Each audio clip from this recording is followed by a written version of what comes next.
ginagawa mo dito? Nanonood ng TV. Paano ka nakapasok? Binigyan ako ng susi ni tita.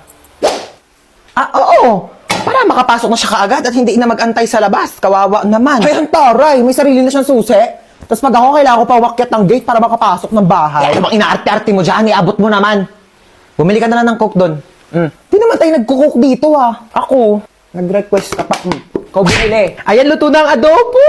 Ito anak, pinagsandokan na kita ha. Thank you po, tita. Saan yung akin? Sandok ka na doon. Wala ka bang kamay? Ayan. Pag sinasandokan, tapos pag ako, sarap. Marami pa doon. Sarap talaga ng adobo niyo, tita. Gusto mo pa? Hindi ako na po. Busog na po. Sige, iwan mo na lang yan dyan ha. Si Princess na maghuhugas.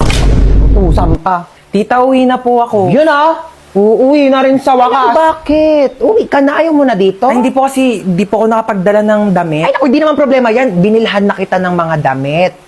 Sa Shopee Choice. Black t-shirt. 2 na binili ko para meron kang reserba kapag nandito ka sa bahay. Short. 2 na binili ko.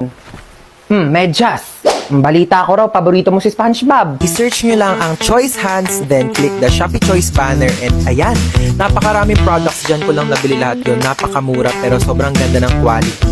Outfit check, t-shirt, tsaka yung medyas gamit ko na dyan. May bagong damit pa siya. Tapos ako susot ko pa rin tong Patrick na binili sa akin. 1 dekada na to. Ito tatampo-tampo pa eh. Binilhan din kita ng bago. Ano yun? Ano yung nakakainis? Ayan, bagong sponge. 35 pesos, 5 pieces na yan sa Shopee Choice. Maghugas ka na dun. Nakakatawa yun.